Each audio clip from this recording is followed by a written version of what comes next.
The grand hall was silent. Captain Daewon Kim stood at attention, his hands clasped behind his back. Around him, hundreds of alien beings filled the massive chamber. Some floated in the air. Others stood on strange legs. A few were just clouds of gas contained in special suits. They had all come to decide humanity's fate. Ambassador Hana Lee sat at the defense table. Her face showed no emotion, but her hands trembled slightly. She had prepared for this moment for months. She knew what was coming, yet she hoped she was wrong. The head judge rose from his platform. He was a Velthran, a being made of living crystal that glowed with inner light. His voice echoed through the hall like breaking glass. "We have reached our decision," the judge said. "The Galactic Coalition has reviewed all evidence regarding the human species. We have considered their actions over the past 73 years. Hana stood up. Her heart pounded in her chest. Beside her, Dr. Tae-Yang Park gripped the edge of the table. He had spent weeks presenting research, showing how humans had helped other species. It had to count for something. "Humans arrived in our galaxy with hope," the judge continued. "We welcomed them. We shared our knowledge. We believed they would learn our ways and join us in peace." Daewon watched from the viewing gallery. His communication officer, Ensign Yuna Choi, sat beside him. She was young, barely 25 years old. Her eyes were wide with fear. "But humans did not learn," the judge said. His glow turned darker, like storm clouds. "They expanded too quickly. They built colonies without permission. They ignored our laws. They refused to follow protocols that have kept peace in this galaxy for 10,000 years. Hana stepped forward. "Your Honor, may I speak?" The judge paused. "You may make a final statement." Hana took a deep breath. "Yes, we are different. Yes, we move fast and take risks, but we have also saved lives. When the Void Reavers attacked the Morphid colonies, who came to help? Humans did. When the plague spread through the Keltorian homeworld, who found the cure? Dr. Park and his team did." She pointed to the assembled aliens. "You judge us for being ambitious, but ambition is not evil. We dream of a better future. We work hard to reach it. Is that truly a crime?" Tae-Yang stood beside her. "We have studied your species," he said. "We have learned from you. We share our discoveries freely. We ask only for a chance to prove ourselves." The judge remained unmoved. "Your words are noted, but words are not enough. The Coalition has seen what humans become when left unchecked. You conquered your own world in blood and fire. You nearly destroyed yourselves multiple times. You bring that violence with you wherever you go." "That was our past," Hana's voice rose. "We have changed. We have grown." "Have you?" Another judge spoke, a floating morphid whose gaseous form swirled with anger. "You have wars among yourselves even now. Your colonies fight for resources. You cannot even unite your own species, yet you want us to trust you with the galaxy?" Daewon felt ice in his stomach. This was going badly. Very badly. The crystal judge raised his hand. "The Galactic Coalition has made its decision. The human species is hereby declared incompatible with galactic civilization. For the safety of all member species, humanity must be isolated." Gasps filled the hall. Yuna grabbed Daewon's arm. "No," she whispered. "They can't. Earth and all human settlements will be contained behind a quantum barrier," the judge announced. "You have 1 Earth year to evacuate all colonies beyond your home system. After that time, the barrier will be permanent. No human will leave. No one will enter. You will be alone." Hana slammed her hands on the table. "This is not justice. This is exile. You fear us because we are different, because we challenge your old ways." "We fear you because you are dangerous," the judge replied. "This decision is final." The vote was unanimous. All 847 species agree. The hall erupted in noise. Some aliens cheered. Others remained silent. A few looked away, unable to meet the humans' eyes. Daewon stood. He had to get to his ship. He had to warn Earth. He had to start planning. They had only 1 year. Yuna followed him out of the hall. Behind them, Hana continued arguing, her voice growing desperate. Tae-yang tried to reason with any alien who would listen, but it was over. The decision was made. In the corridor outside, Daewon activated his communicator. "This is Captain Kim to ESS Prometheus. Prepare the crew for immediate departure. Alert Earth Command. Priority Alpha." "What should I tell them, sir?" came the reply. Daewon looked back at the grand hall. Through the doorway he could see Hana being escorted out by security. Her face was wet with tears, but her expression was fierce. "Tell them we've been exiled," Daewon said quietly. "Tell them to prepare for evacuation. Tell them we have 1 year to bring everyone home." The ship's officer was silent for a moment. "Understood, sir. I'm sorry." Daewon ended the transmission. Yuna stood beside him, looking lost. "What do we do now?" she asked. "We do what humans always do," Daewon said. "We survive. We adapt. We find a way. But a quantum barrier? Captain, that's impossible to break through. We'll be trapped forever." Daewon looked at her. Despite the terrible news, something burned in his eyes. It was determination. It was defiance. It was the same fire that had driven humanity to reach for the stars in the first place. "Maybe we will be trapped," he said. "Or maybe we'll find a way out. Humans are good at doing impossible things." 3 days later, Daewon sat in his quarters aboard the Prometheus. The ship was racing back to Earth at maximum speed, but his mind was elsewhere. He was reading reports, calculating numbers, making plans. 23 human colonies scattered across the galaxy. 15 million people who needed to come home. Only 1 year to do it. The logistics were nightmare. His door chimed. "Come in," he called. Hana entered. She looked exhausted. Dark circles shadowed her eyes, but she stood straight and proud. "I've been thinking," she said without greeting, "about what the judge said, about us being dangerous." "We're not dangerous," Daewon replied. "We're just different. Maybe that's the same thing to them." Hana sat down across from him. "They've had peace for thousands of years. They move slowly. They plan carefully. Then we show up, loud and fast and chaotic. We scared them. So they punish us for it." "Yes." Hana's expression hardened. "But maybe that's not the end of the story." Daewon looked at her carefully. "What do you mean?" "I mean that if they're going to cage us, maybe we should consider breaking free. Not now. Not yet. But someday." She leaned forward. "Earth scientists have been studying quantum barriers. They say there might be weaknesses, windows of opportunity." "You're talking about escape. I'm talking about survival, about not accepting defeat." Hana's eyes burned with the same fire Daewon felt. "The galaxy doesn't want us, fine. We'll find our own place. Somewhere they can't control us. Somewhere we can be free." Daewon was quiet for a long moment. Then he nodded slowly. "Then we should start planning," he said. Quietly, carefully. "Because you're right. This isn't the end of humanity's story. It's just the beginning of a new chapter." Outside the window, stars streamed past as the ship raced toward home. Earth was waiting. Millions of people depended on them. The clock was ticking, but in that small room 2 humans made a promise. They would not accept exile.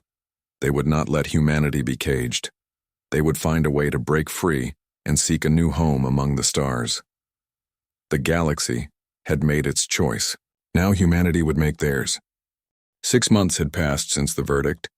Earth was in chaos. Commander Sujin Kang stood on the bridge of her evacuation ship watching the screens. Each one showed a different human colony. Each one needed rescue. Each one was running out of time. "Status report," she ordered. Her second officer checked his console.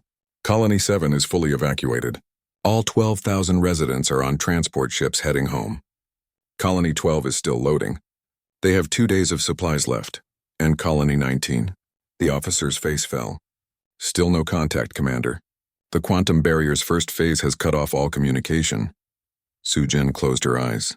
Colony 19 had 3,000 people, families, children, scientists who had spent their whole lives there. And she couldn't reach them.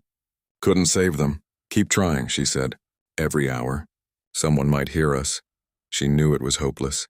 But she had to try. On Earth, in a secret facility beneath the moon, engineer Ji-Woo Han was building something impossible. This will never work, her assistant said. Looking at the designs, it has to work, Ji-Woo replied. She was young, only 32. But her mind worked differently than others. She saw solutions where others saw only problems. Look at these calculations. If we build the engines this way, using slipstream technology, we can reach 99% of light speed. But why? We're trapped here. The barrier has weaknesses. Ji-Woo pulled up new data on her screen. Dr. Hyunwoo Lim found them. Small windows in time and space. If we hit one at the right speed at the right angle, we might punch through. Might. 73% chance of success.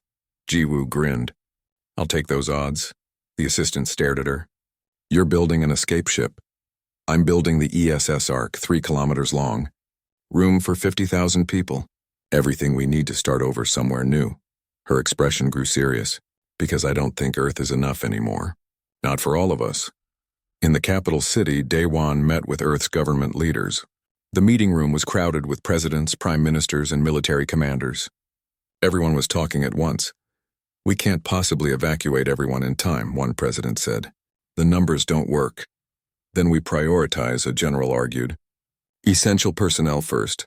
Scientists, engineers, doctors, and abandon everyone else? Another leader stood up angrily. Those are our people. Daewon raised his hand. The room fell silent. Everyone knew his reputation. He had commanded Earth's defenses during the Void Reaver attacks. He had saved millions of lives. There's another option, he said quietly, but it requires secrecy. And courage. He activated a hologram. The ESS Ark appeared in the center of the room, rotating slowly.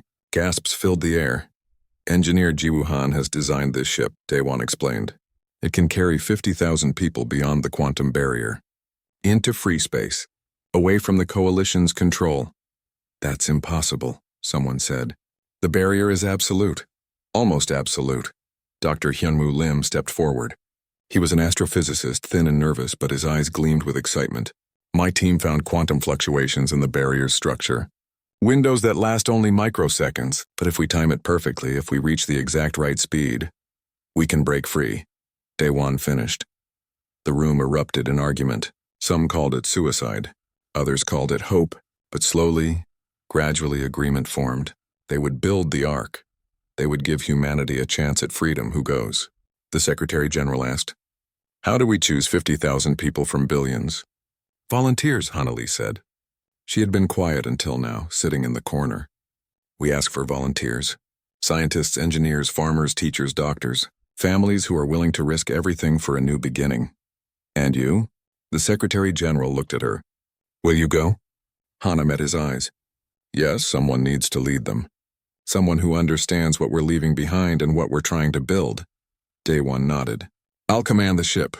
We'll need our best people. Within weeks, volunteers flooded the registration centers. More than 2 million people applied. The selection process was painful. So many qualified people. So many who deserved a chance. But only 50,000 could go.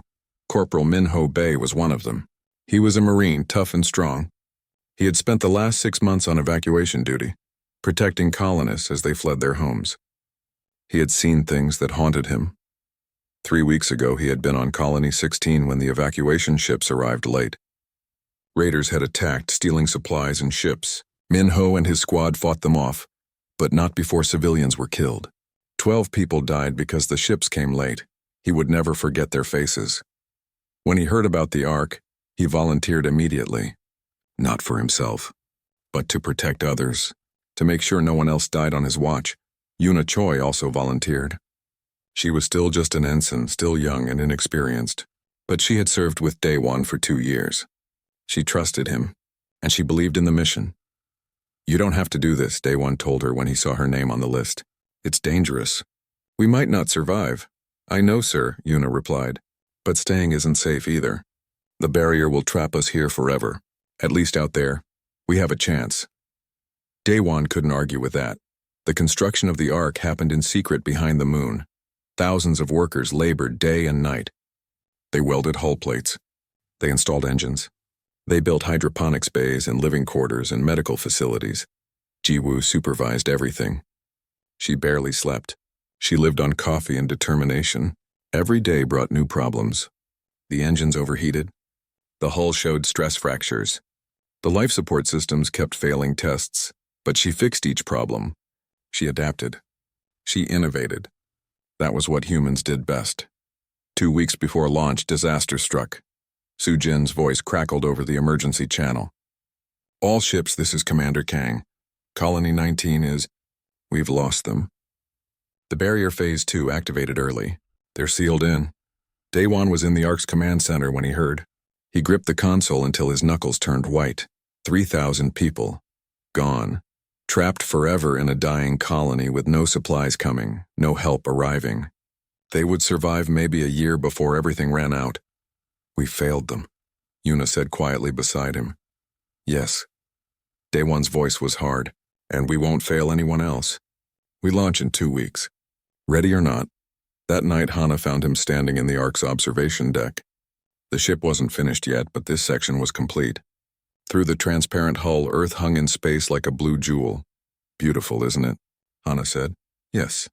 We might never see it again. Daewon was quiet for a moment. I know. Are you scared? Terrified. He turned to look at her. But more scared of giving up. Of accepting that this is all we get. One small system. One trapped world. Hana smiled sadly. The galaxy thinks we're dangerous because we won't accept limits. Maybe they're right. Daewon looked back at Earth. Maybe we are dangerous. Because we refuse to stop dreaming. We refuse to accept cages. Then let's be dangerous. Hana stood beside him. Let's show them what happens when you try to trap humanity. Below them, in the Ark's cargo bays, families were moving in. Children ran through corridors that still smelled of fresh paint. Engineers tested systems one final time. Soldiers like Minho checked weapons and security protocols. 50,000 people. 50,000 dreams. 50,000 chances at a new life. The ESS Ark was almost ready. In 2 weeks, it would launch. It would race toward the quantum barrier at impossible speed. It would either break through to freedom or die trying. But either way, humanity would not go quietly into exile. They would rage against the dying of the light. They would fight for their future because that was what humans did. They survived. They adapted. They never ever gave up. Outside, stars glittered in the endless dark.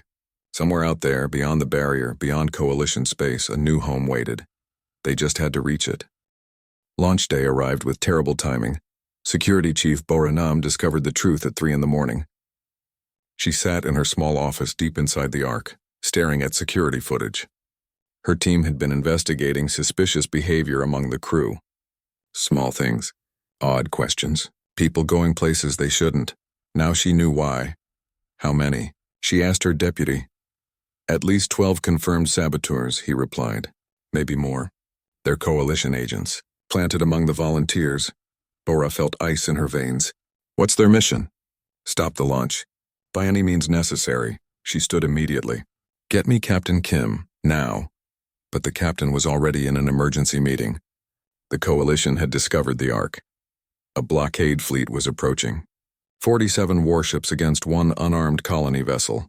We launch now or never, Daewon said to his senior staff. Around the table sat Hana, Jiwoo, Dr. Hyunwoo, and the ship's department heads. The barrier window opens in 6 hours. If we miss it, we wait another month. By then, the Coalition will have destroyed us. But the saboteurs, someone started. Bora is handling it, Daewon interrupted. We trust her to do her job, we do ours. Prepare for launch. In the engineering section, Jiwoo ran final checks. The engines were experimental, dangerous. They had never been tested at full power. But she had no choice. Power levels? She called out. 93% and climbing, an engineer responded. Good. Get me to 98. That's what we need for breakthrough speed. If we push too hard, the engines might explode. Jiwoo grinned without humor. Then let's not push too hard. In the pilot's seat, Han Song was already strapped in. She was the best pilot in the fleet. She had flown through asteroid fields and navigated solar storms, but this was different. This was threading a needle at near light speed through a quantum barrier while hostile ships tried to stop her. No pressure, she muttered to herself. Her co-pilot, a young man named Jae Hyun-no, looked pale. "Are you scared?"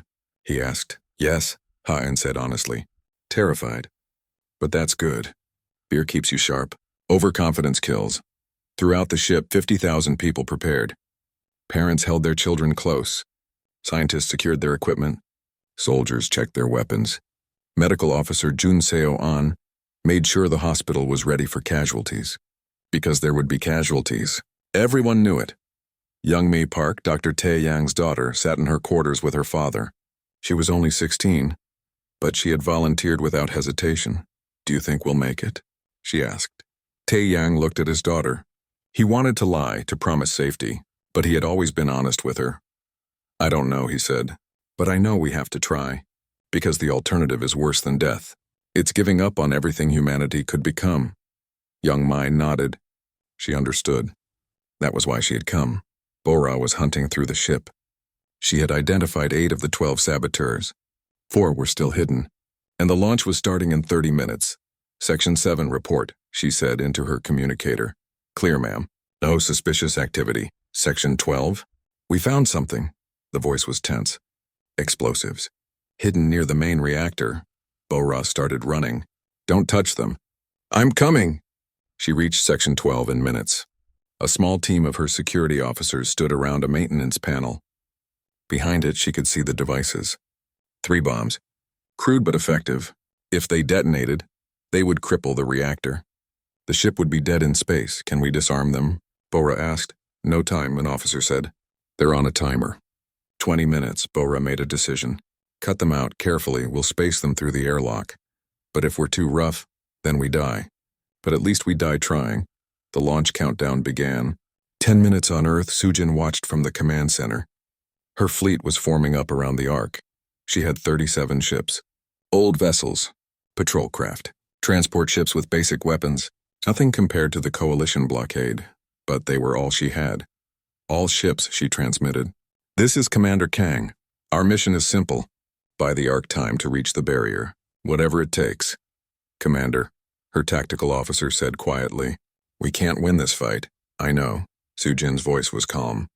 "But we can give them a chance, and sometimes that's enough." 5 minutes to launch. Bora and her team carried the explosives through the corridor. Sweat dripped down her face. One wrong move and they would all die. She could hear the timer ticking in her mind. They reached the airlock, placed the bombs inside, sealed the inner door.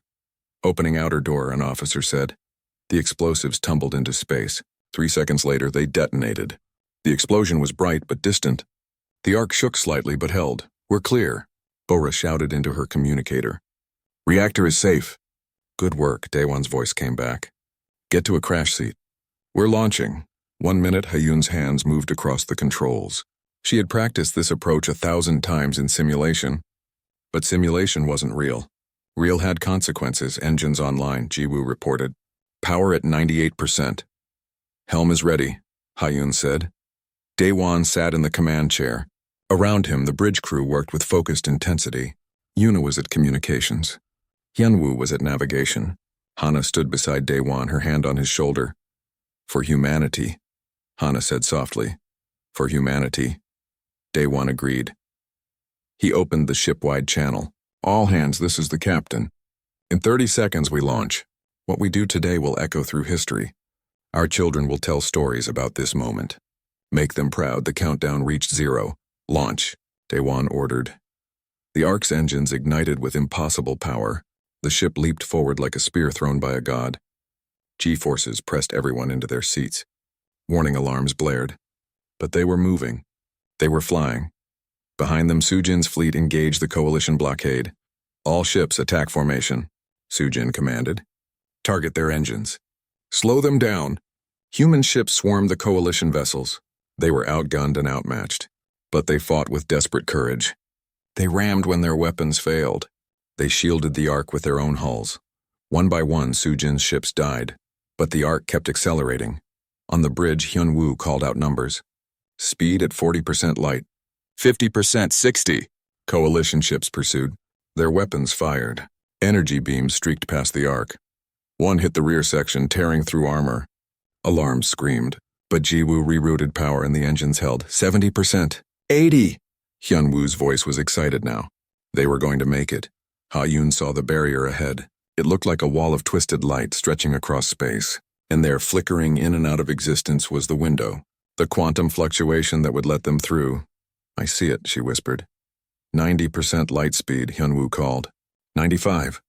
Behind them, Sujin's flagship took a direct hit. The ship broke apart in a silent explosion. Sujin! Yuna cried out, but there was no response. Only static. Daewon's jaw tightened. Keep going, he said quietly. Don't let her sacrifice be wasted. 98%, Hyunwoo shouted. Approaching the window. 3 seconds! Hyun's hands danced across the controls. She adjusted course by millimeters. Too far left and they would miss. Too far right and they would hit solid barrier. 2 seconds. The ship shook violently. Something exploded below decks. But they were still flying. 1 second! Haechan held her breath. The entire universe seemed to hold its breath with her. The ESS arc hit the quantum barrier at 99.7% of light speed. Reality screamed. Space itself seemed to tear apart.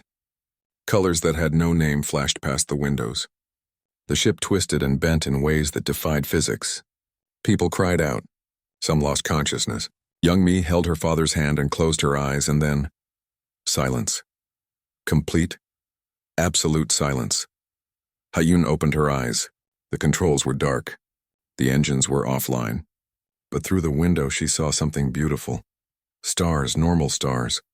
Not the twisted barrier. Not coalition space, free space. We made it, she whispered. Then louder. We made it. Cheers erupted across the bridge. People hugged each other. Some cried. Some laughed. They had done the impossible. Daewon stood slowly. His legs shook, but he stood straight and proud. Damage report, he ordered. The reports came in. 17 dead from the barrier transition. Hundreds injured. Multiple systems damaged. The engines were barely functional, but they were alive. And they were free. Hana looked at the view screen. Behind them, the barrier glowed faintly in the distance. On the other side was Earth, home, everyone they knew. We can never go back, she said. No, Daewon agreed, but we can go forward. He turned to face his crew. Plot a course. Anywhere away from coalition space. We'll repair as we go, and we'll find a new home. Yes, sir. Voices responded. The ESS arc limped forward into the darkness. Behind them, Earth's fleet had sacrificed everything to buy them this chance. Ahead lay the unknown, but humanity was free, and that was worth any price. 6 months in the dark changed people. The ESS arc drifted through uncharted space, barely holding together. In the hydroponics bay, botanist Yoonji Kim worked 18-hour days trying to grow enough food. The crops kept dying. The soil was wrong. The lights were wrong. Everything was wrong. Try again, she told her tired team. Add more nitrogen to Bay 3. Maybe that'll help, but she knew it might not. They had 3 months of food reserves left. After that, people would starve. In the medical bay, Junseo treated the sick. More people fell ill every day. The stress was breaking them down, depression, anxiety. Some had stopped eating. Others couldn't sleep. We need hope, Junseo told Daewon during their weekly meeting. Medicine can only do so much. People are losing faith. Daewon knew he was right. He could see it in the corridors. People walked with their heads down. Children no longer played. The ship felt like a tomb floating through space. What about the ancient ruins? Hana suggested. Didn't Sangwoo's team find something? Explorer Sangwoo Yoon had been leading scouting missions to nearby systems. Most were empty, dead stars and cold rocks. But 3 weeks ago they found something different. Show them, Daewon said. Sangwoo activated the hologram. An ancient structure appeared, massive and strange. It orbited a dead star, dark except for strange lights that pulsed like a heartbeat. We found 12 of these, Sangwoo explained, all around dead stars. All identical. They're old, maybe millions of years. Dr. Tae Yang leaned forward, his eyes bright with interest. Have you been inside? Not yet. The structures are sealed, but we detected power signatures. They're still active. We should investigate, Youngmi said. She had become her father's assistant, helping him with research. At 16, she was one of the youngest scientists on the ship. These might be from a civilization that predates the Galactic Coalition. Or they might be dangerous, Bo-Ra warned. We know nothing about them. We know nothing about anything out here, Hana countered. That's the point. We need to learn. We need to find resources, technology, anything that can help us survive. Daewon made a decision. Sang-woo, take a team. But be careful. At the first sign of danger, you pull out. 3 days later, Sang-woo's shuttle approached the nearest structure. With him were Taeyang, Young-mi, and a security team led by Minho. It's beautiful, Young-mi whispered. The structure was made of some material that seemed to shift between solid and liquid. Colors flowed across its surface. As they approached, a door opened. That's not creepy at all, Minho muttered, his hand on his weapon. They entered carefully. Inside, the structure was vast. Corridors stretched in impossible directions. Lights appeared when they walked, disappeared when they passed. These symbols, Taeyang said, studying the walls. They're a language, but not like anything in the Coalition database. Young-mi touched one symbol. It glowed brighter. Suddenly, a hologram appeared. It showed a species they had never seen. Tall with 4 arms and eyes that glowed with inner light. The hologram spoke. The words were alien, but somehow they understood. Warning, the message said. The silence comes. It consumes all. We built these stations as refugees, as beacons. If you find this, know that your species is in danger. The galaxy is older than you know, and hungrier. The hologram flickered and died. What was that? Minho asked. His weapon was drawn now. A warning, Taeyang said quietly. From a dead civilization, they explored deeper.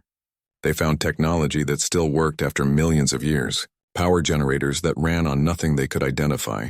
Data storage that contained star maps. Medical equipment that could heal injuries in seconds. We need to bring all of this back to the Ark, Sang-woo said. This technology could save us. Over the next month, teams stripped the ancient structures of everything useful. Ji-woo studied the power generators and integrated them into the Ark systems. Jun-seo learned to use the medical equipment. Hyun-woo used the star maps to plot safer courses, but they also found warnings. Every structure contained messages from the ancient species. All said the same thing. Beware the silence. What is the silence? Hana asked during a command meeting. We don't know, Taeyang admitted. But whatever it was, it scared them badly enough to abandon their entire civilization. Meanwhile, Yoonji finally had a breakthrough. Using some of the ancient technology, she modified the hydroponics bay. The plants responded. They grew stronger, faster. Within 2 weeks, she had her first harvest. The celebration in the mess hall was small but genuine. People smiled for the first time in months. Children ate fresh vegetables and laughed. It wasn't much, but it was hope. Thank you, a mother told Yoonji, tears in her eyes. My son hasn't eaten properly in weeks. You saved him. Yoonji felt warmth in her chest. This was why she kept trying. This was why none of them gave up. But the joy was short-lived. Sang-woo's scouts discovered something troubling. In 3 nearby systems, they found planets. Planets that should have been habitable, but something had killed them. The atmospheres were toxic. The water was poisoned. Life had existed there once, but now everything was dead. What could do this? Daewon asked. The silence? Hyun-woo suggested. Maybe the ancient aliens weren't being poetic. Maybe the silence is real. That night, Daewon couldn't sleep. He walked the corridors thinking. They had escaped the Coalition. They had survived the barrier crossing. They had learned to use ancient technology. But for what? To drift forever in space? To die slowly as systems failed? He found himself in the observation deck. Through the transparent hull, stars glittered in the endless dark. They looked cold and distant. Can't sleep either. A voice asked. He turned. Historian Kyung-soo Cha stood there holding a tablet. Kyung-soo had been documenting everything. Every day, every decision, every death. He said someone needed to remember. I keep wondering if we made the right choice, Daewon admitted. Maybe we should have stayed. Accepted exile. Would that have been living? Kyung-soo asked. Or just existing. At least we would have been safe. Safety isn't everything. Kyung-soo showed him the tablet. It contained stories from the crew. Read these. Read what people are saying. Daewon read. One story was from a child named Ji-ho Lee. He was only 6 years old, born during the evacuation. He wrote, I like the ship. It's my home. Someday we'll find a planet and I'll run outside and feel sun on my face. Mom says it's warm. I can't wait. Another story was from an old woman, Elder Sung-hee Yang. She was 73, the oldest person on the Ark.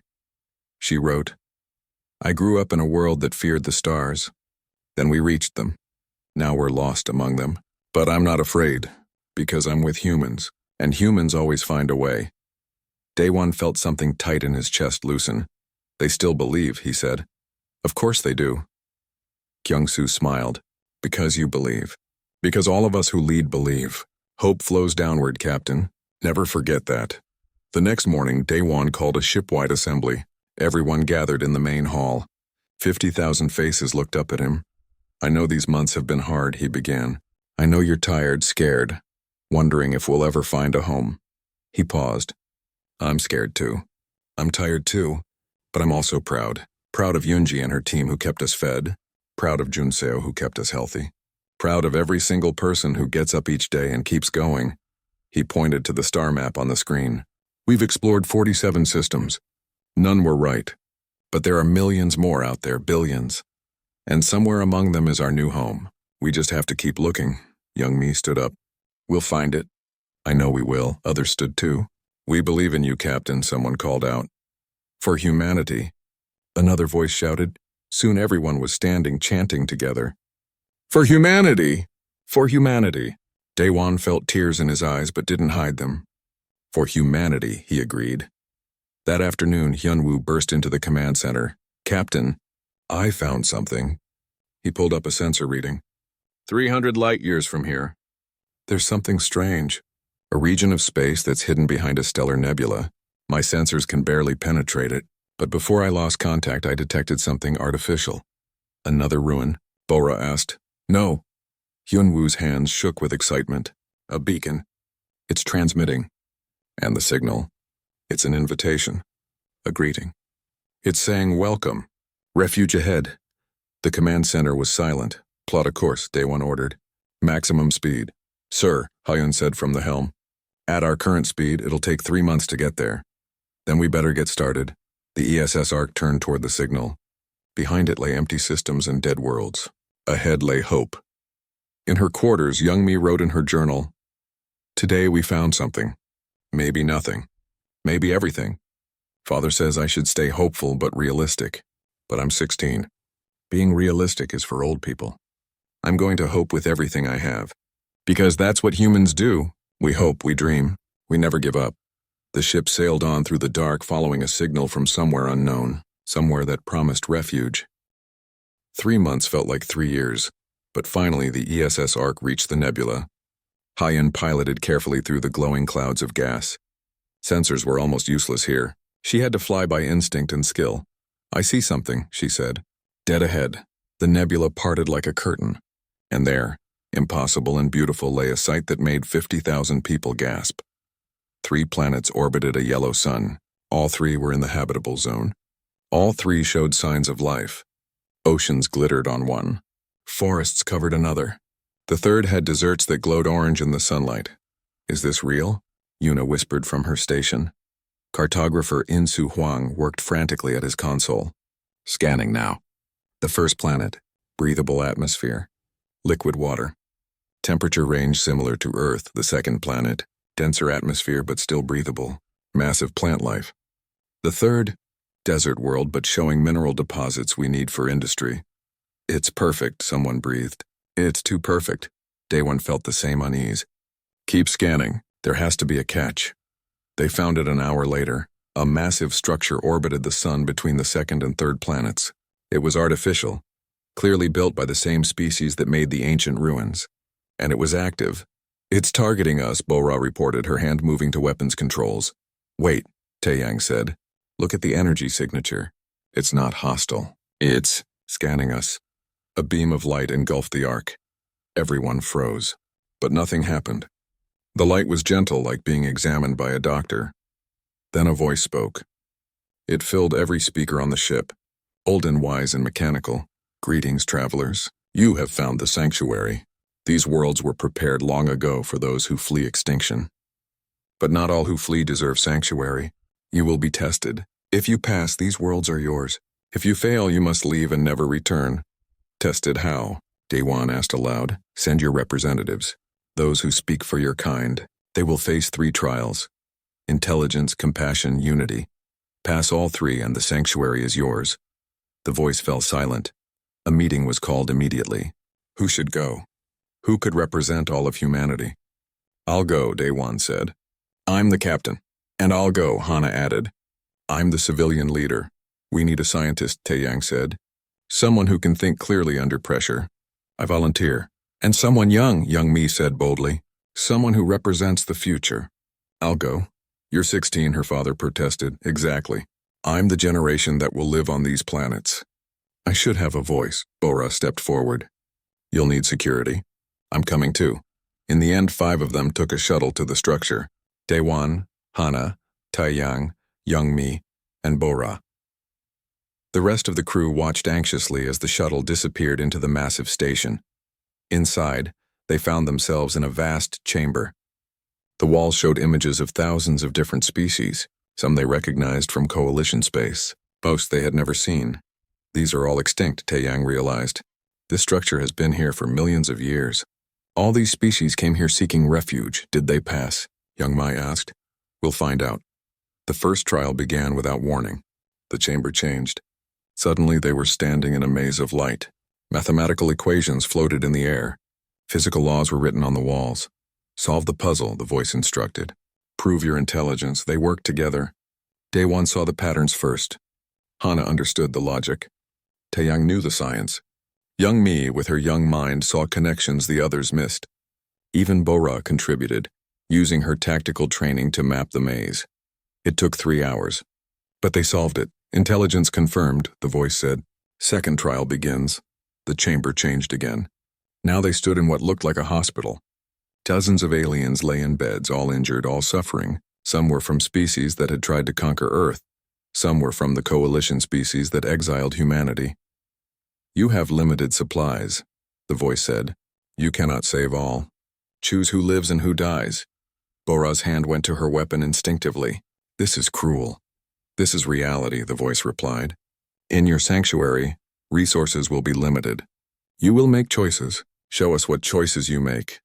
It was the hardest thing any of them had ever done, but they approached it with care. They didn't choose based on species. They chose based on who had the best chance of survival. They worked to save as many as possible, and when they had to let someone die, they held their hand and stayed with them until the end. Young Mi wept as she comforted a dying alien child. It didn't matter that the child's species had voted to exile humans. It was just a child, and it deserved compassion. When the trial ended, they had saved 60%. 40% died. Compassion confirmed, the voice said, but not naive compassion. You understand that hard choices must be made. Final trial begins. The chamber changed one last time. Now they stood in 5 separate rooms. They couldn't see each other. Couldn't communicate. Each of you has a button, the voice said. You each face a simple choice. Press the button, and you alone will be granted sanctuary on the best planet. Your people will be allowed to settle the other, less habitable worlds. Refuse to press the button and you risk all. If all 5 refuse, everyone shares the best world. If even one presses, that person's comfort is bought with others' hardship. In his room, Daewon stared at the button. He could press it. Secure the best world. Make his own life easier. The captain deserved that, didn't he? After all he sacrificed, his hand hovered over the button. Then he pulled back. No, he said aloud. We rise together or fall together. That's what humans do. In her room, Hana faced the same choice. She thought of all the diplomatic deals she had made. All the compromises. But this wasn't about compromise. This was about character. She walked away from the button. Taeyang never even considered pressing it. Neither did Young Mi, and Bora, who had spent her life protecting others, would never save herself at their expense. 5 humans. 5 rooms. 5 buttons, none pressed. The rooms disappeared. They stood together again in the main chamber. Unity confirmed, the voice said. There was something like approval in its tone. You chose correctly. Many species have come here. Most failed one trial or another. Some were too foolish. Some were too cruel. Many were too selfish. You have passed all 3. The chamber filled with light. These worlds are yours. Build well. Learn from the mistakes of those who came before. The galaxy is vast and often hostile. Here in this sanctuary you are safe. May your species thrive." The light faded. When they returned to the Ark, Day One immediately addressed everyone. "We found our home," he announced. The celebration was unlike anything the Ark had seen. People laughed and cried and hugged each other. Children danced in the corridors. Even stern engineer Ji-Woo smiled. But the real joy came 2 days later when the Ark descended to the first planet. They named it Sol Nova, new sun. The landing was gentle. When the doors opened, fresh air rushed in. Real air, not recycled. It smelled like growing things and rain and life. Little Jiho was one of the first to step outside. The 6-year-old who had never felt sun on his face stood in the light and laughed with pure joy. "It's warm," he shouted. "Mom!" "It's warm just like you said." Within weeks, construction began. Prefabricated buildings rose from the Ark's cargo holds. Chunji planted seeds in real soil. Junseo set up a hospital that didn't shake with engine vibrations. Schools opened. Markets formed. Humans did what they always did. They built, they grew, they thrived. 3 months after landing, Day One stood on a cliff overlooking the first settlement. Hana joined him, as she often did during quiet moments. "Do you think about Earth?" she asked. "Every day," Day One admitted. "I wonder if they're okay, if they think about us." As if summoned by his thoughts, Yuna came running up the cliff path. "Captain!" A transmission just broke through. "It's from Earth. It's old, sent years ago, but it finally reached us." They rushed to the communication center. The message played. It was from Su-Jin, recorded just before her ship died. "To those who made it through," her voice said, crackling with static. "You carry all of us with you. Every human who ever looked at the stars and dreamed. Don't forget Earth, but don't let us define you. You are free now. Build something beautiful. Build something that lasts. Make us proud." The message ended. Silence filled the room. Then Day One smiled. "We will," he said to the recording. "We will." That evening, Elder Sung-hee gathered the children for story time. She was 74 now, and her hair was completely white. But her eyes were still sharp.